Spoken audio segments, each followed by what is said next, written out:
So at this point we're going to cover some of the functionality, some of the basic functionality of the studio so you can figure out things and kind of get your way around and know how to start building your presentation. So the first thing we're prompted with here is the screens. So let's go ahead and make a little bit more room here so we can see better and maybe zoom out a little bit. And at this point we have one screen type. It's called Hotel Lobby and it's set to be 1920 by 1080 with some screen divisions that you can kind of move around and configure. But what I want to make sure that you understand is that it doesn't mean that we only have one screen out in the field. It just means that we just have one type of screen. And of course we can go ahead and add completely new types. Now you can click on this plus right here. So let's go ahead and select the resolution for this screen. So let's do 1280 by 720, or you can also type your resolution manually. Click on next, and the system will go ahead and generate some screen divisions for us automatically, and click on finish. Now we can go ahead and rename the screen. So I'll call this Hotel Guest Room.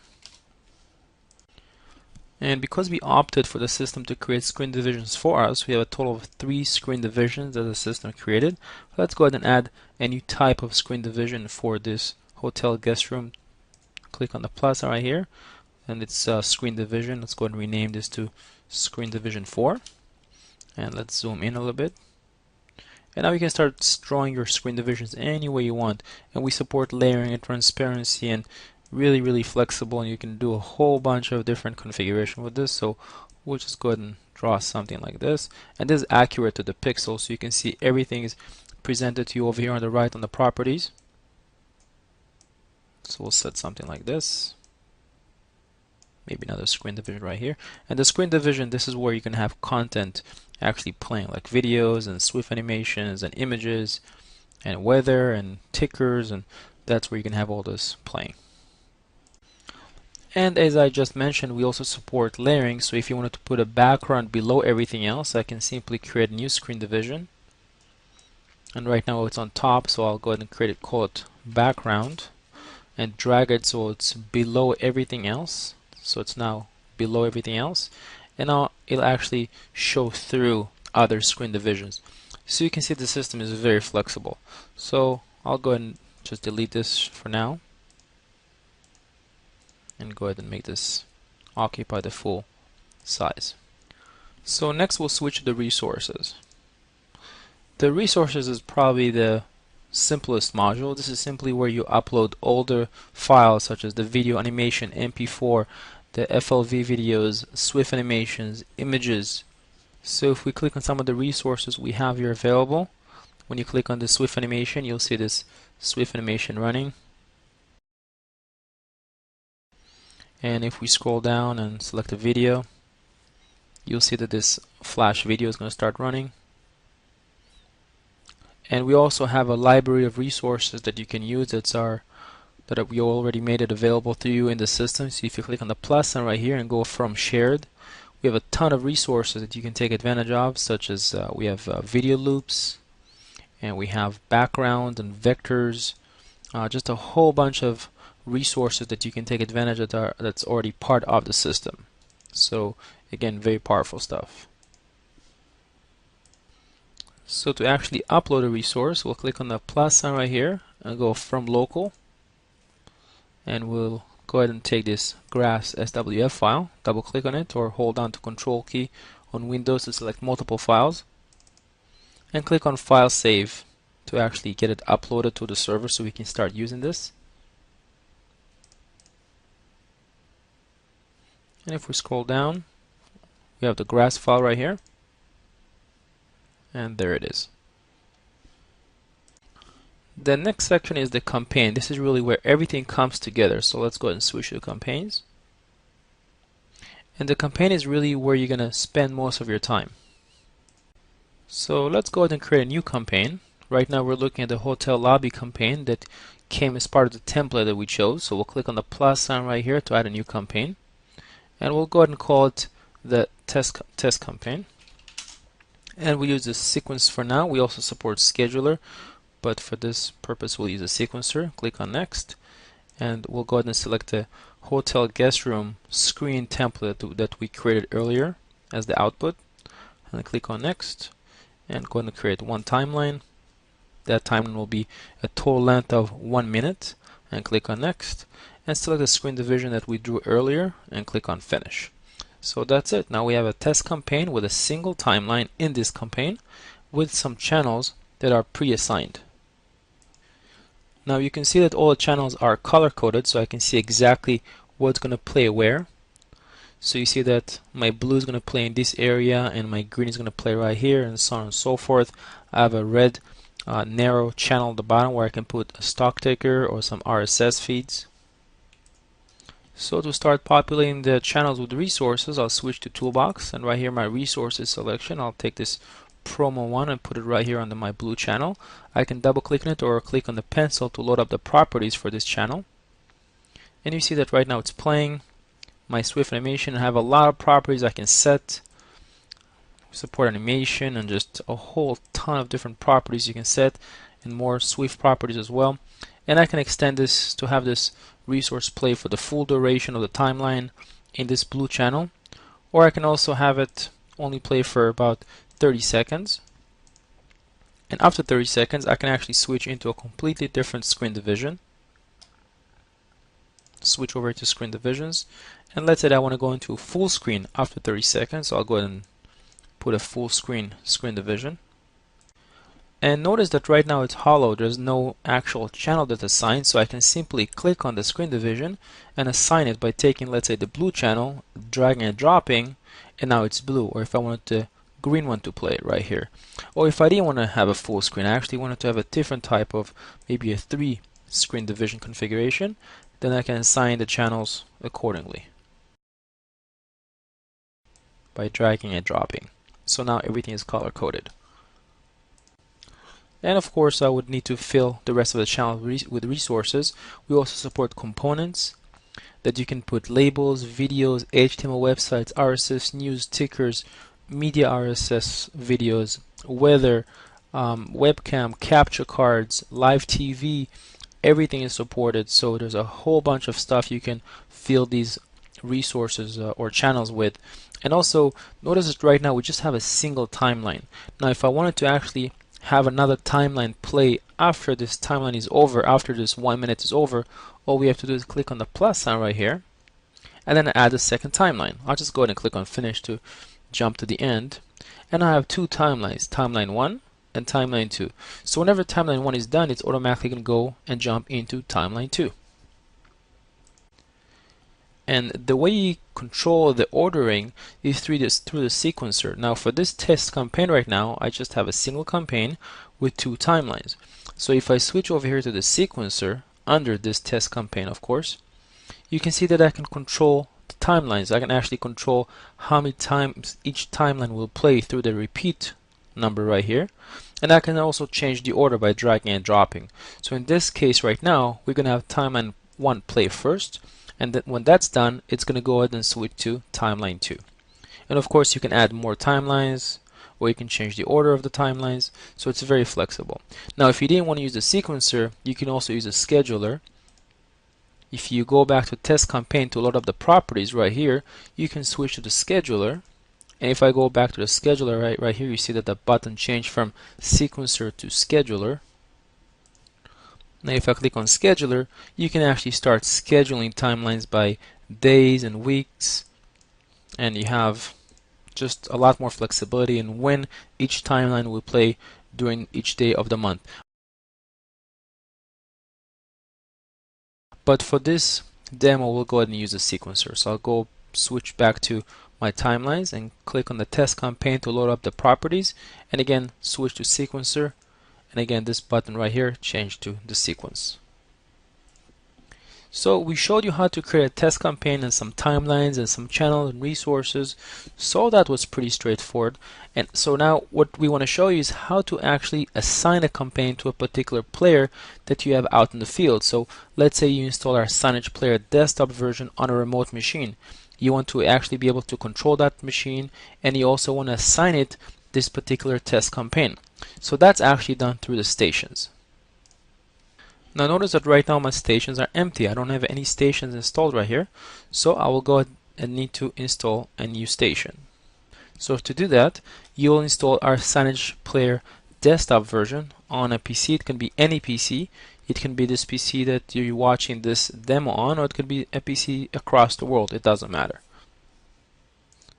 So before I do that, I just want to make sure that I save my changes. Click on File, Save. And now let's go ahead and install the desktop player. Now I already pre-installed it, so at this point this is a Signage Player and that's available for free from our website. Now you just need to register it with the same email and password that you created your studio account with.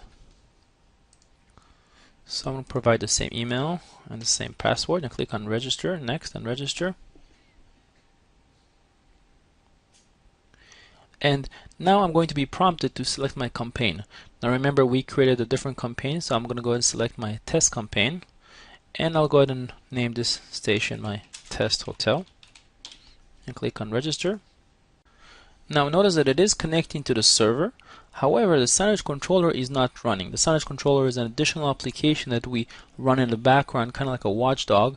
So if we switch over here to the program files, Signage Player Win32, you see that we have this Signage controller, and you just want to make sure that this auto executes on the startup folder when your PC boots. So we'll just go and double click on it to run it, and go ahead and minimize this, and you see that now the Signage controller is running. And now let's go ahead and switch back to our studio, and notice that now I have this test hotel station that's all of a sudden appearing right here that I can remotely play, stop. I can do a live snapshot. I have all the properties. I can actually switch the campaign that this player connects to. So I have full remote control capabilities over this new Signage Player that I've registered. You can also explore some of the other things we support. For example, over here under navigation, you can go to editors, which allow you to build scenes where you can position multiple objects under different XY coordinates within a scene with animation, kind of like Flash CS. We also have a background MP3 music player, as well as a catalog database engine. So a lot of different things you can do with the system. As we mentioned earlier, you can also go over here and embed your presentation inside a website. If you click on the Signage Player right here, you can take this HTML code and embed this onto a website and watch your presentation run inside an HTML page. So first, let's go ahead and define what's a campaign. A campaign is a collection of timelines, resources, screen divisions, components. So all those different items that are used within the Signage Studio are bundled into one single configuration, and that configuration is defined as a campaign. That campaign is assigned to a single machine out in the field. So if you have multiple computers out running a presentation, they can all run the same campaign or they can run a different campaign. That's up to you. But keep in mind that a physical computer, physical machine, what we call a station out in the field that's running a presentation, can only run one campaign at one time. So let's go ahead and define a new campaign. Right now we have one campaign called campaign demo. Let's go ahead and add a brand new campaign. So make sure you're selecting the campaign timelines section of the Signage Studio. So let's go ahead and add a brand new campaign. Click on the plus sign over here to go to the wizard. Go ahead and call this our campaign demo 2. Click on next, and over here, if you already have a screen predefined, you can select it from the drop down. We'll just go ahead and define a brand new screen. So click on the create new button. We'll select an HD type screen, so it could be 1920 by 1080, and call this our demo screen 2, and click on next, and tell the system to go ahead and generate some screen divisions for us, and click on finish. And now we're back to the campaign wizard. Click on next, and we'll go ahead and start with a single timeline called timeline 1 and have it run for 1 minute, and click on next. And now we'll select the default screen division, so we'll go ahead and select this one over here and click on finish. So as you can see, we have our campaign demo 2 over here to the left. There were 3 channels that were already created for us, and they were assigned automatically to the screen divisions. If we select the screen layout, you can see, if I zoom out a little bit, that everything is color coded, so we know that any content is going to run on the blue channel is going to run over here, on the green is going to run over here, and on the red is going to run on the bottom. So everything was pre-assigned for us. Now if, for example, you didn't like the channel assignment and you wanted to create a different channel assignment, you can simply select a particular channel, drag and drop it, and assign it to a different channel. So it's really easy to reassign the channels. And you can see that the color changes over here under the output, so it indicates exactly where everything is assigned. Now the way it's configured right now is that I have a single timeline that's going to run for 1 minute. In fact, if I select it, you can see that it has a duration of 1 minute. Now let's say that I want actually to have this timeline run for 2 minutes, but after 1 minute I want to switch from a 3-screen division configuration to a full screen. So let me go ahead and zoom out a little bit over here. And you can see that right now it's 1 minute in length, so I'll go ahead and set this to be 2 minutes in length, so my timeline is twice as long. And what I want to do now is switch to a full screen after 1 minute. So I'll switch over here to my screen templates, select screen division 1, which is a full screen configuration, drag and drop that to the timeline, and set it to be exactly 2 minutes to reach the end. But one more thing I need to do is actually assign a channel. Right now you see it kind of has a pale blue color to it because it has no channel assigned to it. So I can select any channel I want. So in my case I want to switch the content of the red channel from a smaller screen division to a full screen after 1 minute. So select channel 2 and drag and drop it over here. And you can see that now I know exactly what's going to play. It's going to be the red content. It's going to switch from a smaller screen division to a full screen division. Now we're going to want to add some resources to actually play in our presentation. So switch to resources. We'll select this video file, hold the mouse and drag and drop it to the channel 2. And we'll set it for the full length of the timeline. So what's going to happen is that it's going to start small in the upper right corner on the red channel, and after 1 minute switch into a full screen. Next we'll go ahead and add an image to our blue channel.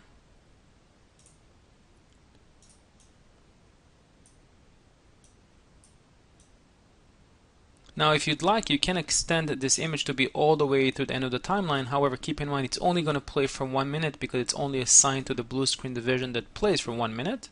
And now for the green channel on the bottom, let's go ahead and add an RSS component. So we'll switch to components, scroll to the RSS news, drag and drop that to channel 1. You can double click on it to load up its properties, or you can click on this icon right here to edit the item. And we'll set it to be a horizontal. Change the colors and make the fonts a little bit bigger. And now let's go ahead and click on play and watch our presentation. So you can click on the play right over here under the timelines and actually watch what we've built. So you can see we have the video right here, we have the image, and we have the RSS ticker on the bottom. Now let's go ahead and watch what happens when 1 minute is up, and we're going to transition to our second minute. And you can see that the video automatically jumped into a full screen. So next, let's go ahead and talk about having multiple timelines. As you can see right now, we're working with just a single timeline. But if this timeline is, let's say, 24 hours, it would get very long and very difficult to work with. So what we do is we support multiple timelines, and what you can do is you can add more than one timeline to a campaign and control the order or the sequence of these timelines. So let's go ahead and click on the plus sign right here to add a second timeline. We're going to go ahead and name this our timeline 2 and set it to be maybe 5 minutes in length, and click on next. And again, select screen division just like before and click on finish. So what's going to happen is that the system by default will play timeline 1 first, and then when that's over, it will go ahead and switch into timeline 2. And of course over here you can start adding your resources just like before. Now if you wanted to control the order of the playback of these timelines or the sequence, you can switch over here to the sequences module. You can select the timeline that you want and simply drag and drop it to change the order. So now what we've done is we've telling the system to go ahead and play timeline 2 first and then go ahead and play timeline 1. You can also set the repeat. So for example, if I wanted to have timeline 1 play for 5 times before switching back to timeline 2, you can change both the repeat and the order. Now with the campaign, you also have the option to set the timelines to a scheduler rather than a sequencer. So to do that, select the campaign and under its properties, switch over here to the scheduler.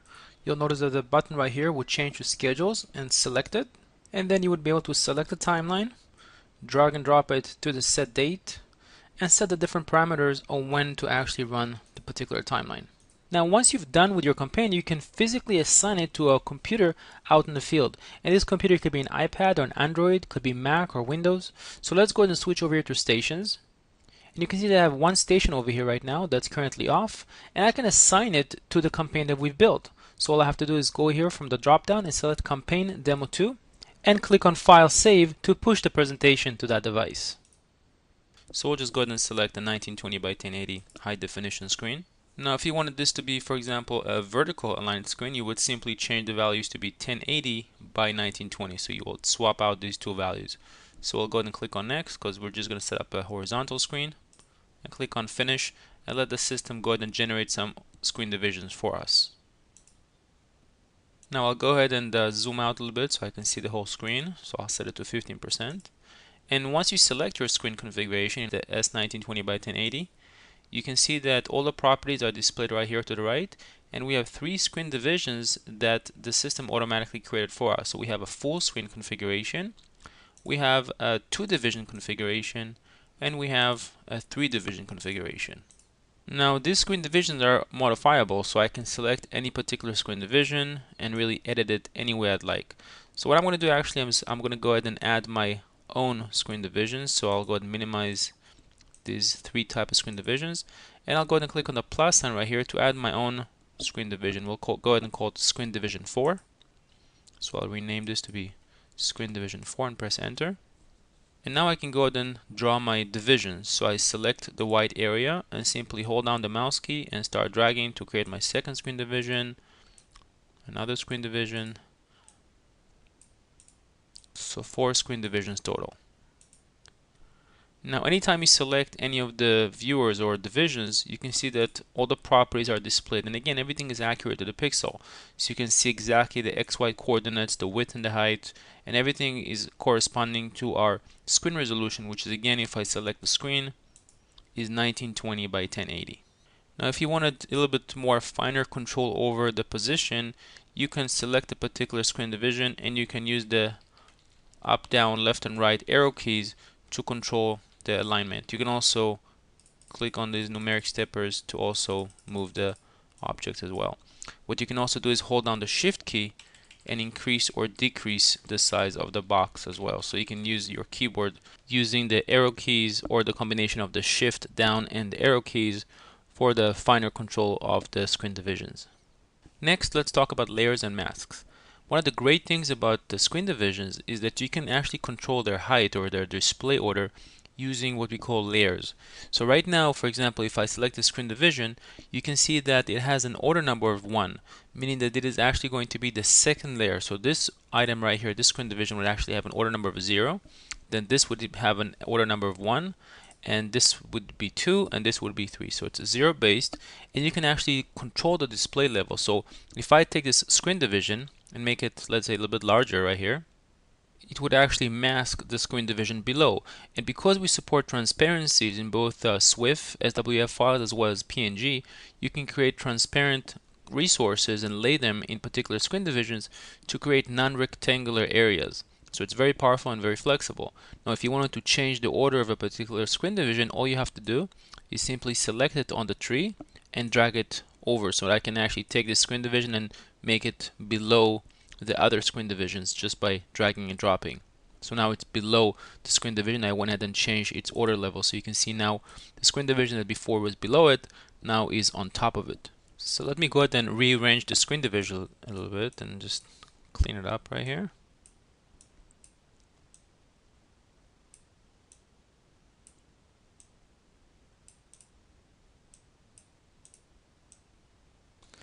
Now, it was very easy for me to align things together, and that's because of the magnetic tool. So let's go ahead and review some of the tools available for the screen editor. Let me go ahead and minimize here so I have a little bit more room to work. And see right now the magnetic tool is turned on, so as I move stuff around it kind of sticks together, and you have this alignment line right here indicating that things are sticking together. And so again, it's very easy for me to just move everything around and have it resize to whatever size I'd like. Now if I don't want this behavior, I can click on this option again and turn it off. So now everything is kind of free floating and doesn't stick together, but then it's a little bit harder for me to align everything exactly right. So I'll turn it back on and now it just sticks there. Now some of the other available tools are the alignment tools, as you can see right here, and what you want to do is you want to select multiple screen divisions. So you can either hold on to Control key and then with your mouse select a particular screen division you like, or you can also do is again hold down the Control key, but with your mouse drag a rectangular box and select multiple screen divisions. Once you've selected multiple screen divisions, you'll have the alignment tools available right here on top. Now I'll go ahead and create another screen division just so I can kind of start fresh and show you a clean setup. So what I'll do is I'll just create 3 screen divisions that are roughly about the same size. And again, I'm going to hold on to Control key and select the 3 screen divisions. Now notice that this screen division right here was the last one that I've selected, and therefore this will be kind of like the master screen division that everybody's going to align to or align against. And so if I, for example, select this button right here, it means that these 2 screen division right here are going to align to this master screen division because that's the last one I've selected, and they're going to align to the left side of it. So I'll go ahead and click on it, and sure enough they align to the left of it. If I click over here, they're going to align to the right of it. So again, left and right, top and bottom. So the alignment tools are always available right here on top, but you have to select at least 2 or more screen divisions for them to be usable. So now that we've created our screen division earlier and that we're happy with the way it's set up, we can go ahead and use it in the campaign.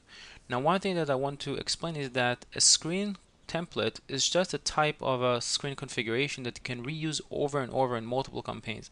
So if I have right now, let's say, a single screen configuration right here of S1920 by 1080, which is just one type of a screen, it doesn't mean that I just have one physical screen out in the network. It basically means that I have one screen type that I can reuse over and over like a template in multiple campaigns. So I'll go ahead and just rename this my demo HD screen and press enter. And next I'll go and switch to my campaign timelines, and I'll click over here to add my campaign because right now I don't have any campaign set up. So we're going to leave everything as default and click on next, and sure enough, here's my demo screen that we just renamed, and we'll go ahead and click on next. We'll just set up a single timeline, and now we can set the screen division that we drew earlier, so it's going to be screen division 4, and click on finish. So you can see that everything was set up for me. I have my screen division with the total 4 screen division, just like I drew it. Everything is color coded on the channels, and I can start putting my resources. So first, let's go ahead and compare just using an object directly on the channel versus using a scene. So I'll switch over here to my components and take a label, drag and drop this label onto this channel, and I'll double click on it to load up its properties and type something in its text field. And so right now what's happening is that this particular label is going to occupy the full size of the screen division. And so the label will by default appear at the upper left corner or X0, Y0 of the screen division. But what if you wanted to mix other content? What if you wanted to put a resource or an image just below the hello world? And what if you also wanted to mix in an RSS feed?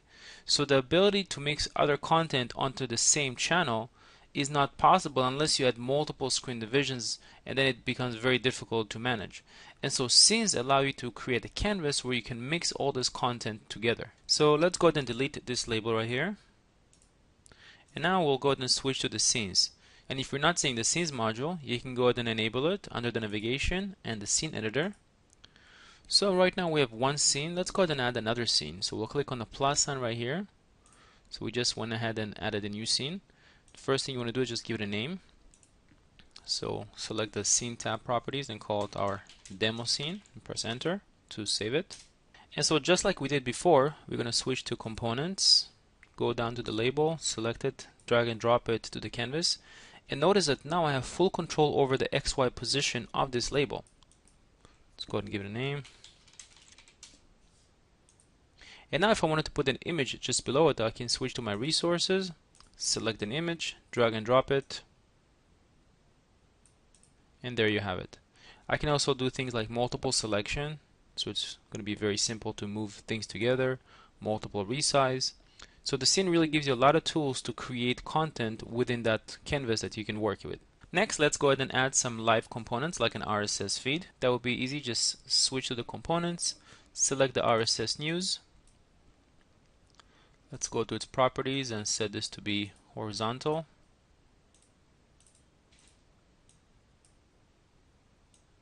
And just like before, it appears nicely within the scene. We can click on play to preview the scene, and you can see that the ticker is moving across with the news. Let's go ahead and do one more thing and change the background of the scene. So click on the background to load up its properties. Go to the common and background, and we'll go ahead and set up a gradient color. Now let's go ahead and preview our scene inside the channel on the timeline. So click on the timelines, switch over here to scenes, select our demo scene, drag and drop it to the blue channel, and we'll double click on the demo scene to preview what we've designed. So as you can see, we've mixed a resource, an RSS feed, and a label all into a single screen division that was assigned to the channel. Next, let's talk about the width and the height of the scene. So right now we can see that we've assigned this scene to the blue channel, and this blue channel is assigned right over here. So if we switch to the screen types, we can see that the scene that we've created is going to reside in this particular screen division, and this screen division is set to be 524 width and 376 height. And therefore, if you don't want to get any skewing or content that's going to get moved around, you want to make sure that when you create a scene, you set it to be the same width and height as the screen division that it's going to reside in. Now keep in mind that scenes will expand or contract to always fill the whole area of a screen division. However, if you create this scene that doesn't match the width and the height of the screen division, content can get moved around. And to kind of help with that, we have a special feature called constraints. So we'll show you how to configure constraints in just a second. So let's go ahead and switch back to our scene editor. So we have this scene right here that is set to be 400 by 400, and obviously that's not going to fit the screen division that we looked at earlier. So we have to change the width to 524 and the height to 376, and now it's going to match exactly the width and the height of the screen division it's going to reside in. And since everything matches, if I go to resources, for example, and I pick an image and drag and drop it, doesn't matter where I drop it, it's going to be exactly at that position in the scene, and everything is going to look proper because again everything is built to the pixel. However, if I set the width and the height of the scene to be, let's say, larger than the actual screen division, let's go ahead and make this maybe 650 by 200, then this image is not going to be positioned exactly where we see it now because the scene is going to get stretched. And to deal with that, we have the constraints. So to understand constraints, let's go ahead and select this SWIFT, this vector image, and go to its position and size. And you can see over here that we have constraints checkboxes. Now if we take this image, for example, and we move it right here to the upper left corner, and we want to make sure that it's always locked to this particular position, we can simply check these boxes off for the upper left corner and set the value for 0, 0. And right now what's going to happen is that regardless of how small or how big this scene gets, this particular resource is always going to be locked. If, for example, we wanted this object to always be at dead center, we could set the constraints to be at 0, 0. And now the resource will always be at the center of the scene. And so what's great about this is that, again, regardless of how big or small the scene gets, you're setting a constraint or a value that the resource is always going to be set to. And let's say, for example, that we wanted this particular resource to occupy the full size of the scene, but have a 20 pixel gap from each corner. So what we can do is we can use all the side constraints and set a value of 20.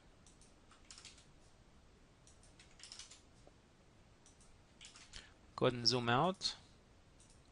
And now this resource is always going to have 20 pixels of gap regardless if the scene matches the screen division or not. And so constraints allow you to create a relative path to the scene rather than use an absolute path when dealing with XY coordinates. In fact, one thing to notice is that as soon as I switch to constraints, you no longer have the XY coordinates values available to you because now you're dealing with relative values rather than absolute values. Next, we're going to talk about the layout manager. So like I showed you before, when you drag objects to the scene, you can position them any way you like using your mouse. So if I switch over here to my component and take multiple labels and drag and drop them, let's go ahead and copy and paste. I can position these objects any way I like. I can do multiple selection and drag and drop them, just like that. However, we also have over here under the properties of the scene a layout manager. So if I select the background to select the scene, or if I select over here under the outline the scene to load up its properties, I gain access to the layout manager of the scene. So I'll go ahead and select the layout manager, and you can see right now I'm set as basic layout. And again, this gives me the ability to just move stuff around.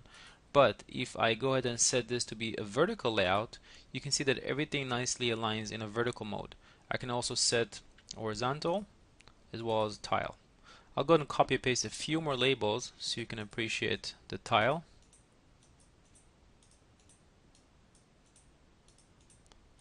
You can see right now that all my labels are tiling across. Let's go ahead and make a little bit more room here so we can see the rest of the canvas.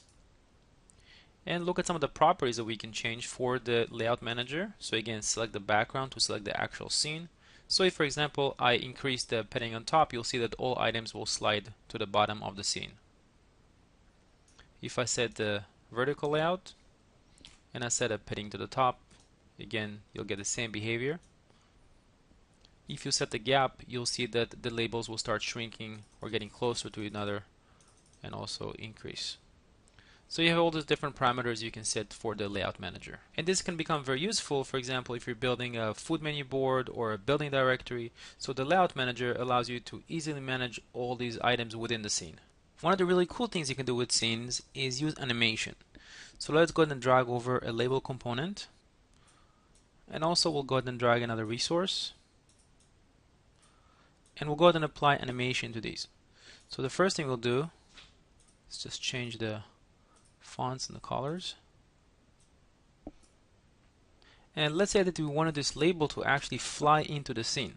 So we're going to go to its position and size and set a dynamic effect. And the dynamic effect is actually built from 2 points, a starting point and an end point. And you can apply this effect to pretty much anything. You can apply this to any dynamic components, to any resources. So any component within the system can have dynamic effects applied to it. So for the first point, we'll actually set the position, or rather the X position of this label to be at -200. So it's actually off the screen. And for the second point, we'll go ahead and set this to be a default value of 55 for the X position. And let's go and click on play and see what happens. And you can see that the label is kind of moving into the scene. Now the system is very flexible because it allows you to create twinning or animation on any property. So if you want to create a dynamic width or height or a dynamic rotation, so any value can be animated. Now let's go ahead and apply easing, which is going to give it a more elastic or more real-life effect. So let's go ahead and select out elastic big and go ahead and click on play to preview. And you can see that now it kind of bounces around. Let's go ahead and do it again. So it has a nice elastic move to it. Now if you ever wanted to load up the properties of an object that you can't see because it has an opacity of 0, or if it's on a negative value like here with the label, right now it's on a -200 so we can't see it, just remember that you can always pick it here from the outline. So the outline allows you to see all the objects that are currently within your scene, and you can always just toggle and click on each one to load up its properties. Next, let's go ahead and add a couple of more animations. This time we'll apply these animations to the cube. So let's go ahead and select the cube and go to the common properties. We're going to start off with a blur effect. So again, go to dynamic to apply animation. And what we'll do is for the first point, we'll actually set it to be a very high blur of 255 for the X and 50 for the Y. And for the second point, we're actually going to wait 3 seconds before the animation will kick in, and then go ahead and run the animation for 4 seconds.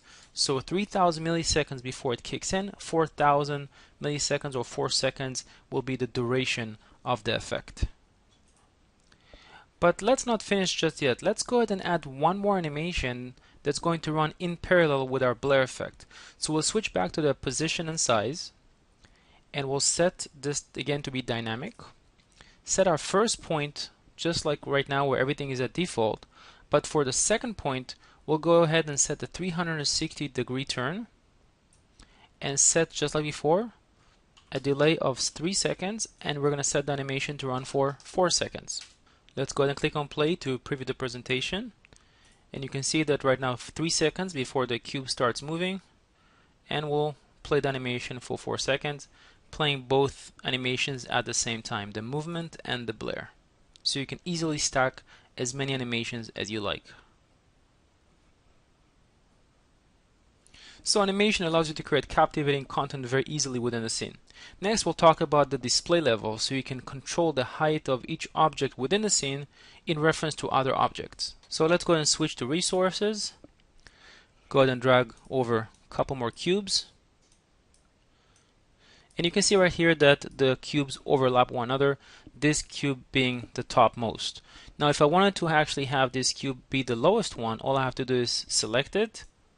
Go ahead and make it a little bit larger so it overlaps everything else. And then select this arrow key right here to bring it down.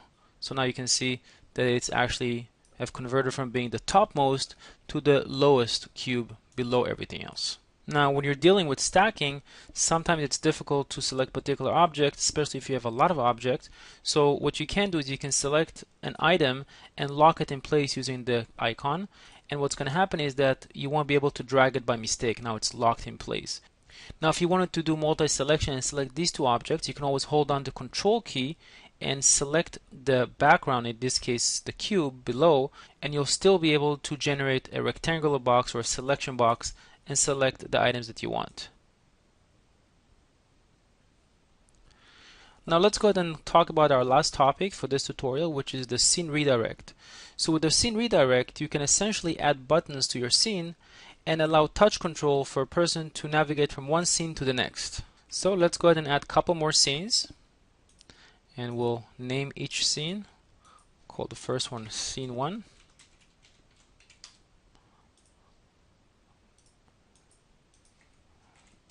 Scene 2, and we'll call the last one Scene 3.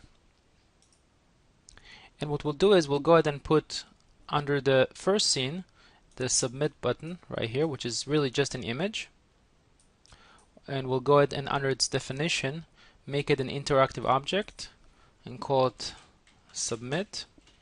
Next we'll switch to the scene, and under its events properties we'll go ahead and add a new event. We'll take this target icon and drag and drop it on the submit button. Anytime somebody clicks on this submit button, we're going to go jump into a particular scene, and for that we'll switch over to the scene, select our second scene, and drag and drop it over here to bind it. So essentially when a person clicks on submit within scene 1, the scene will get redirected into scene 2. Now let's go ahead and switch to our second scene, and over here we'll go ahead and drag over a couple of components. We'll go ahead and drag over another submit button. Again, make it interactive. We'll go ahead and call it our submit 2. And we'll go ahead and add the label as well, so we'll know that we are in our scene 2. And go ahead and select the scene. Just like before, go to the events, add a new event, bind this event to this interactive button. And this time we'll go ahead and associate scene 3. And now let's go ahead and switch to our scene 3. And again, add another button. This time we'll make it a button that's going to be different. Make it interactive. We'll call it our submit 3. Just like before, an event, associate the event, and we'll go ahead and jump into scene 1, essentially creating a loop. Now let's go ahead and switch to our timelines and go ahead and drag our first scene, double click to load the scene, and we'll go ahead and click on the submit button, and you can see that we went ahead and jumped into our scene 2 as indicated by the label, and go ahead and click on the submit again, and now we switch to our third scene and again click on it to jump back to our first scene. So the scene redirect is just a simple way to add interactivity to scenes and allows you to navigate from one scene to the next. Just as a quick side note, we also support the collection, which is a much more involved feature that allows you to create also interactive scene navigation, but we have a whole different video tutorial for that. So I hope you enjoyed this long video on introduction to the scene, and thank you for watching.